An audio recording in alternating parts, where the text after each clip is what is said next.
Welcome to Dead in the Night. Tonight is a very special episode.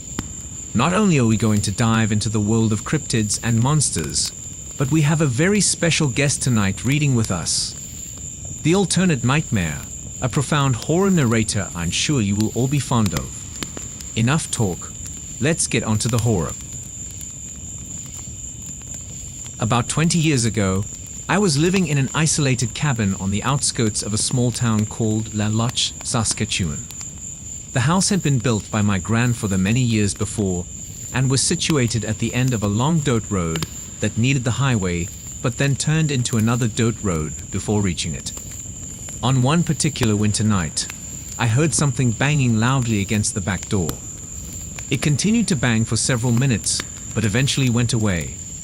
After about an hour, I thought it strange that whatever made the racket hadn't returned, so I got up to investigate. But when I opened the door, it led right out onto the snow-covered ground. There were 4 sets of footprints leading away from my door. They didn't look human. They were approximate twice the size of human feet, whose stride was much too long for them to be any foot other than an ape. I followed the tracks to catch up with whatever was making them, but when I got to the main road, which ran parallel to the highway, there were no more tracks or signs that anything had come down it. Puzzled, I walked out onto the street and stared into the blackness toward where my house sat in case an animal might be coming down towards it. Suddenly, something landed on top of me. It squealed like a monkey and reeked like an open sewer as it began gnawing on my head through my winter cap. Fortunately, I'd been able to grab its wrists before it could get to my face. Thus I was able to prevent it from biting my face, but at the same time, couldn't quickly force it off me because of how vital the thing was. Eventually, with one hand still grabbing its wrists, and the other trying to keep my head out of its mouth, I managed to stand up. As soon as I did so, whatever was on top of me flipped over onto its back in front of me, and snarled like an angry dog before taking off towards the highway again. That's when I finally got a good look at what had attacked me. An upright walking ape about 7 feet tall with grayish-white skin. It walked similarly to a gorilla, but had a hunched back, so it appeared more ape-like than gorilla-like. I could easily see its eyes in the moonlight, and they were entirely black with no white at all. So it wasn't a bear or some other dog-like animal that I'd never seen before. As far as I know, the creature is still out there somewhere.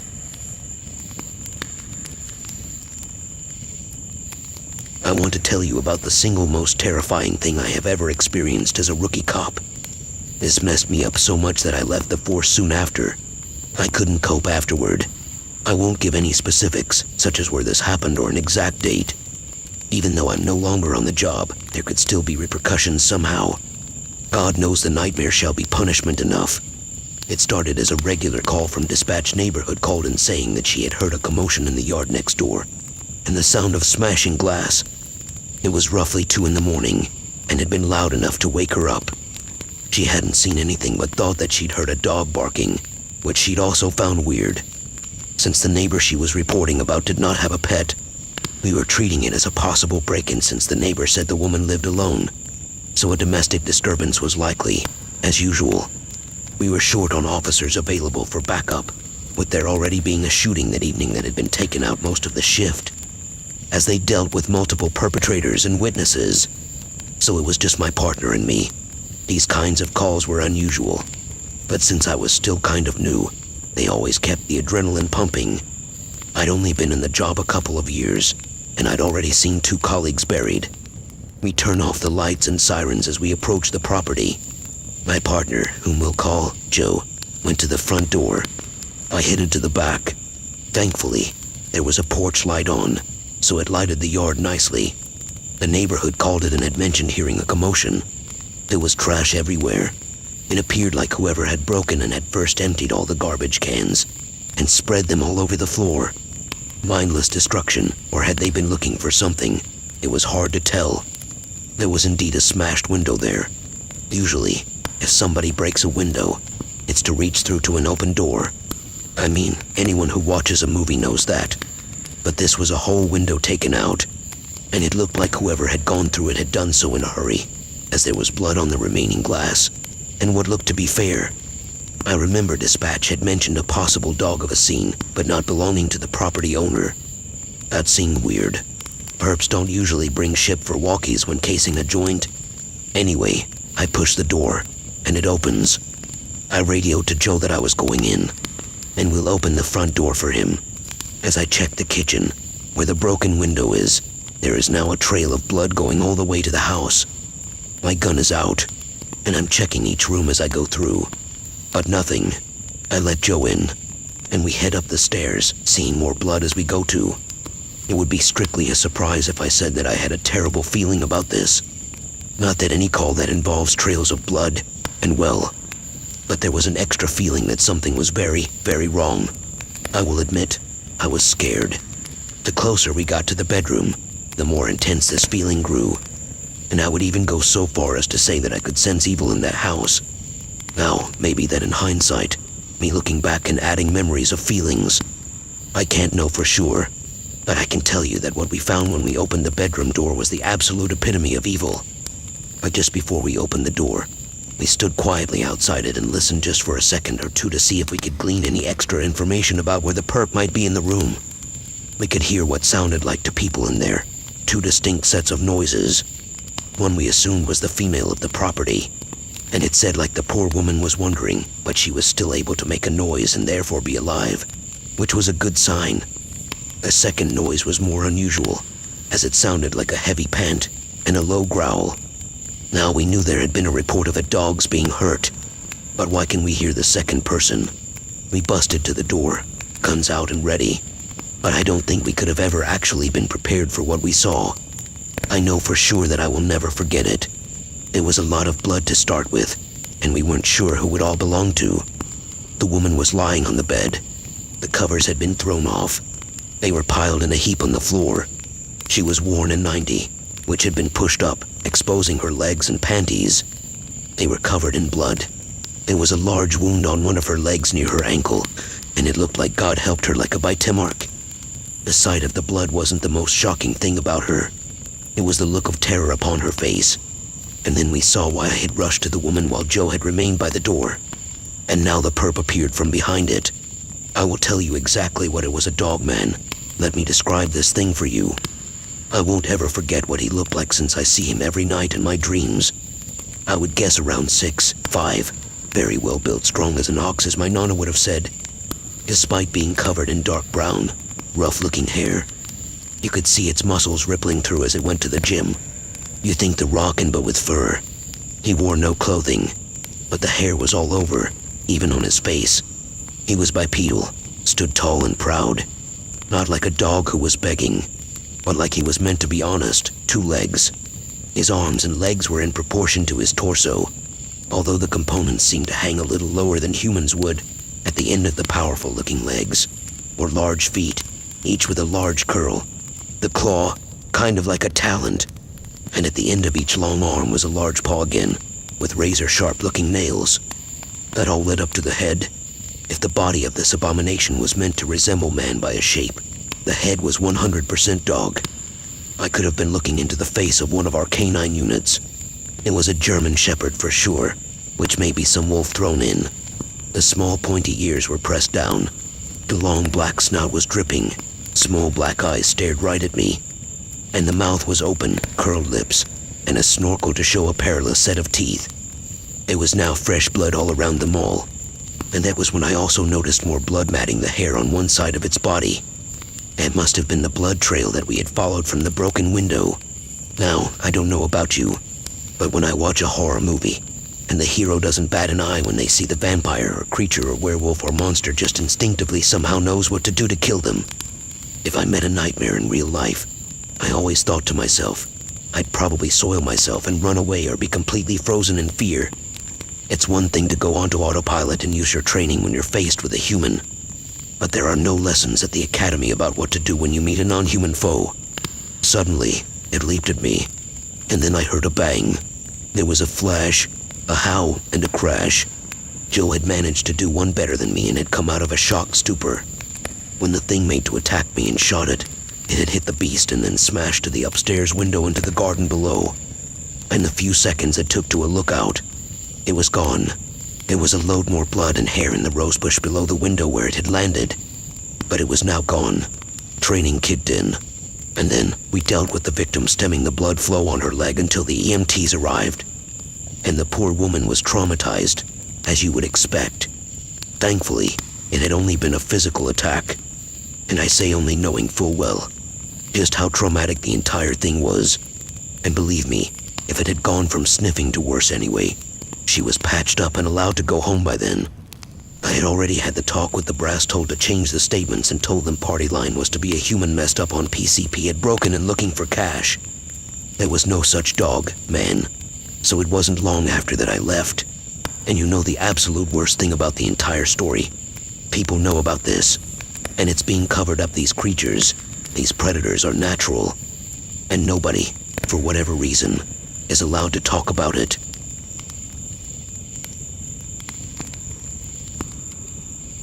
My sister owns land in Saskatchewan. On July 25th, 2010, she went out to the shop and heard footsteps behind her. She turned around but saw nothing. Looked inside the shack, small building, and no one was there. She decided to go back inside her house to get something like a weapon or cellular phone.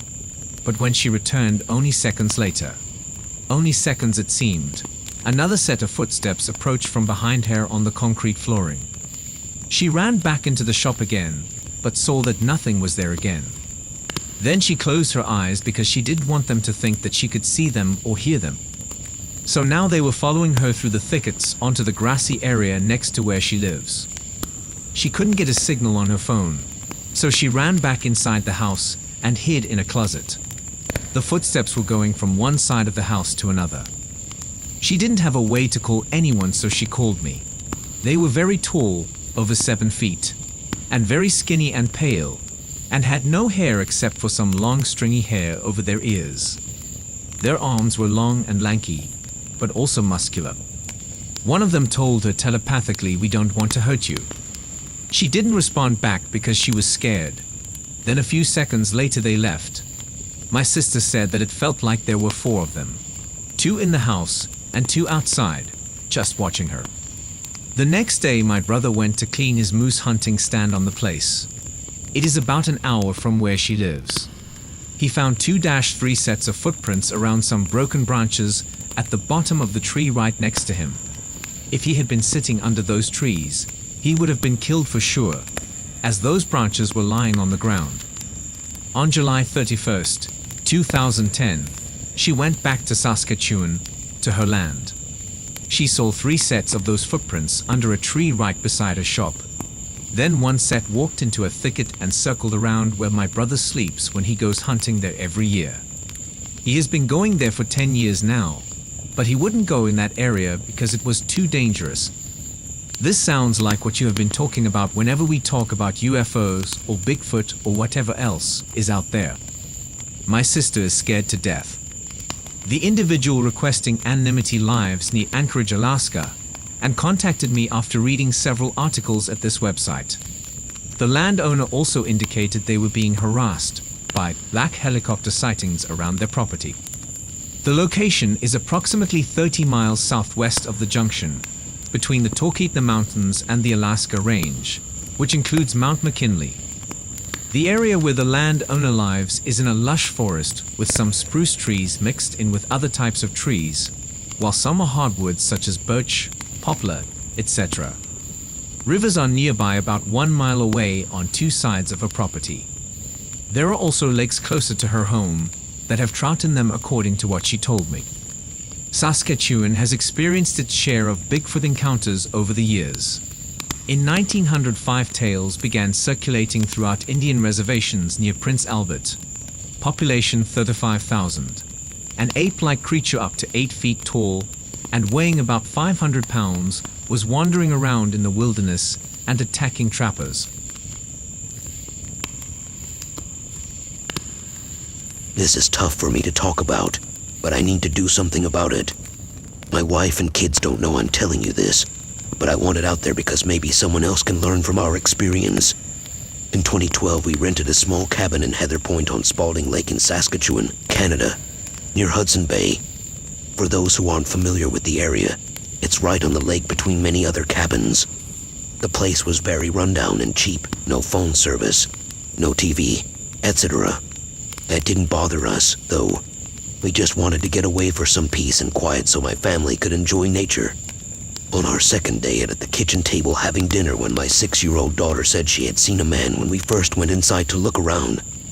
She described him as taller than Dad, with long straight black hair to his shoulders and very thin. We all laughed it off, thinking she was messing with us, but little by little, she would mention this strange man about half a dozen times in the next few days. It was odd because my wife and I both agreed she's usually not one to make up stories like that.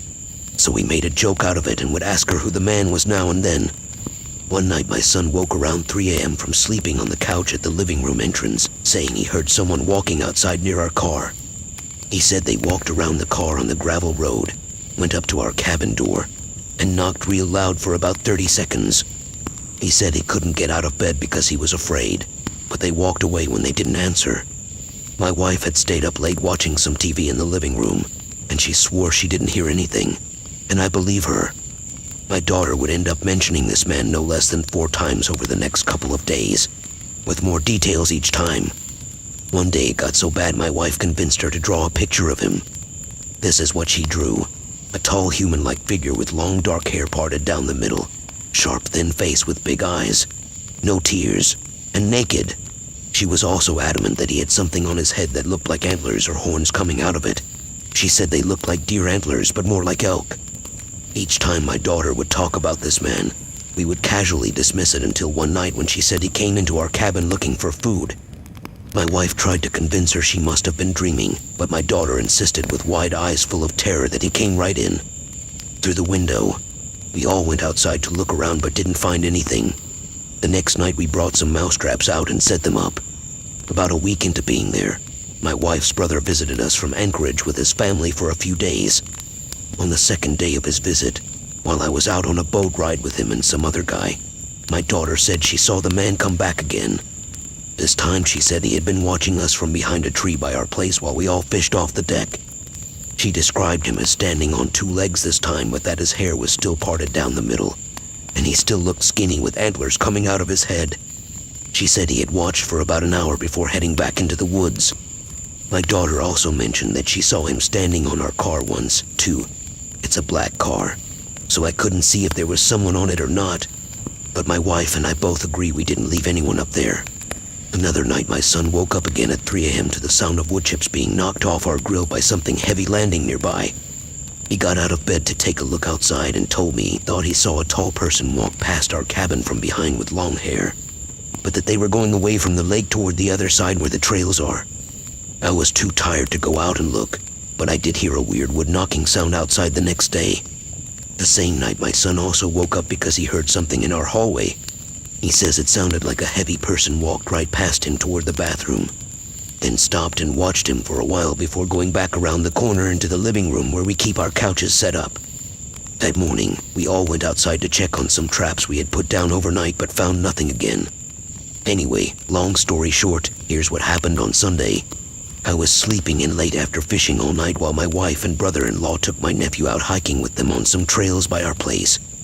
My daughter woke up early and started playing outside. She came running in when she said a man dressed in black walked right toward her from the corner of our cabin toward the lake. He had long hair parted down the middle again and antlers coming out of his head. But this time, she said he was more significant, taller, and walked on 2 legs like a human with big feet that left imprints in the dirt when he walked. She said he also had red eyes that were dark red, not bright or glowing, but red.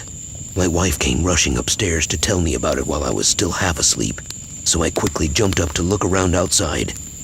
We didn't see anything, but we were getting ready to go out for breakfast, so we left the house unlocked just in case he came back while we were gone. We got our food at the restaurant and headed home after, but when we walked into our cabin around noon, our food was thrown all over the kitchen floor. Our stove was smashed on its side, all of the cooking pans were spread out everywhere, but nothing else looked like it had been touched. The door was still locked tight with no sign of forced entry anywhere. I've heard Sasquatch isn't violent or dangerous, but this sure felt like an invasion to me, especially after what my daughter said she saw him doing earlier that morning. It spooked all of us, and my nephew was traumatized. I called a paranormal investigator friend from Minnesota who said he'd ship me a couple of boxes of essential equipment for an overnight ghost hunt. After getting it all set up, my brother-in-law took off fishing with some friends again while my wife, daughter, son, and I spent the night in our cabin to see what happened. Meanwhile, his buddy was camping nearby with his kids on the other side of the lake. Anyway, we had been keeping ourselves busy watching TV on the couch when we heard loud popping noises coming from outside around 11 p.m. My brother-in-law, who was still out fishing, started texting me photos he took of his camping buddy's kids while they were out fishing on the lake with him. When I looked at the photos, I noticed someone standing right behind them in one of them. It was a tall, lanky, pale humanoid with long hair parted down the middle and antlers on its head. My brother-in-law said he didn't notice it while taking the photo, but his friend did see something around that time. But it seemed to vanish before they could get a better look.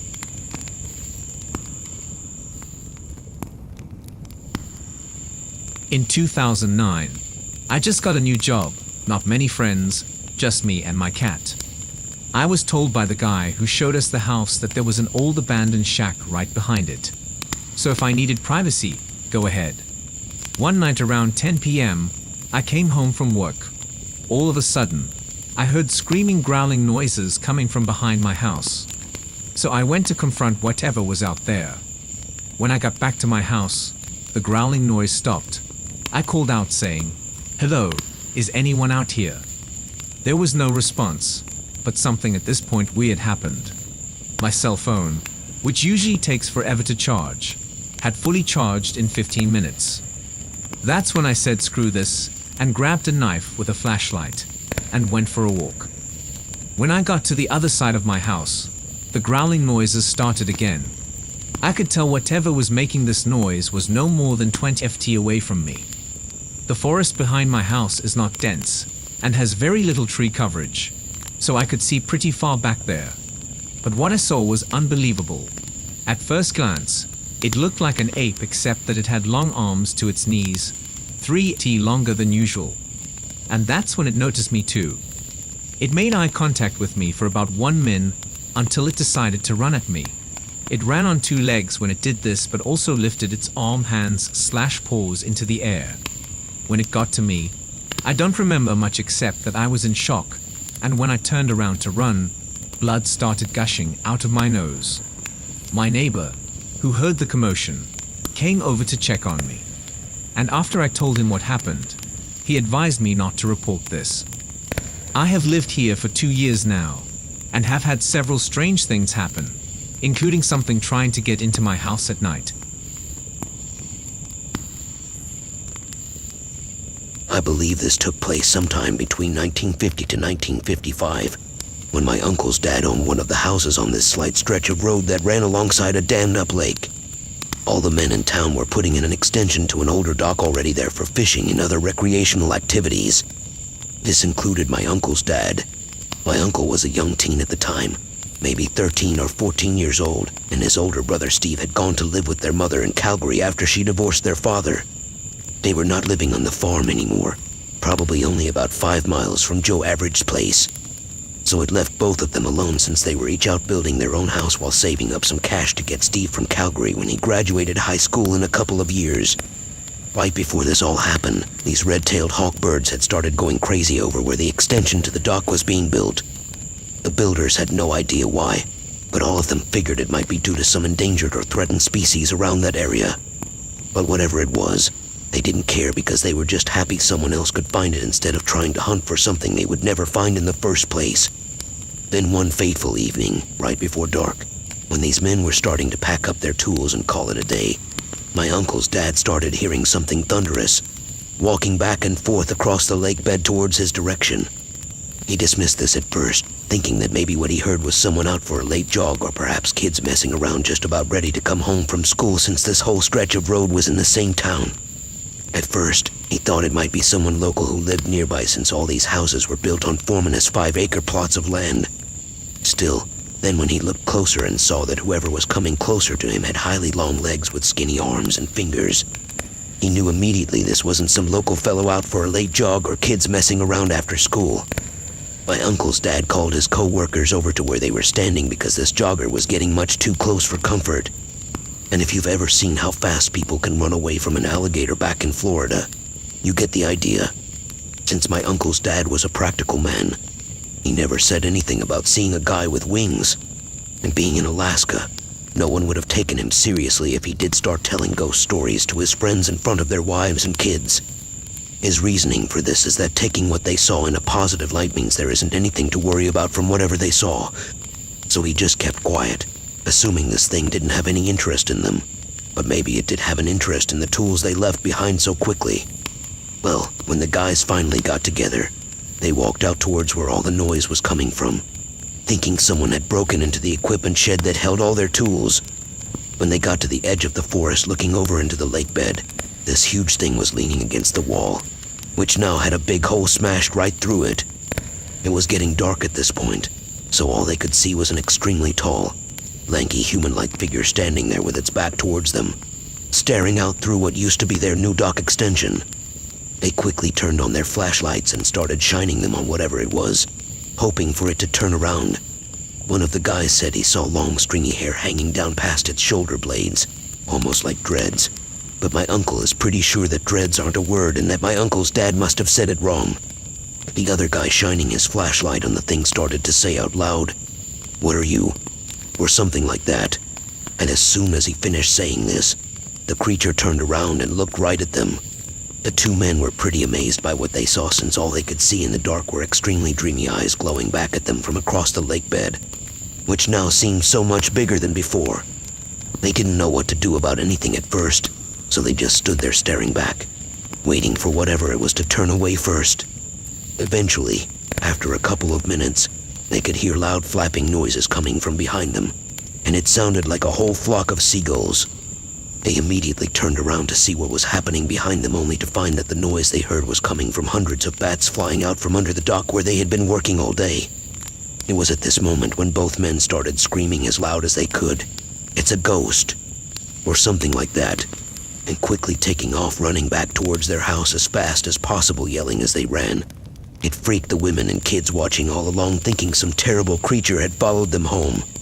And by looking closely at my uncle's dad today, I would say it looks like he got more than his share of fleeing for that first move they made to leave. Nevertheless, they got back safe and sound, ready to tell everyone what had happened. However, they never told my uncle's dad anything about seeing any ghost. So nonetheless, he moved away with his family to Alaska, where I grew up, hearing no mention of him having ever seen or experienced any paranormal activity.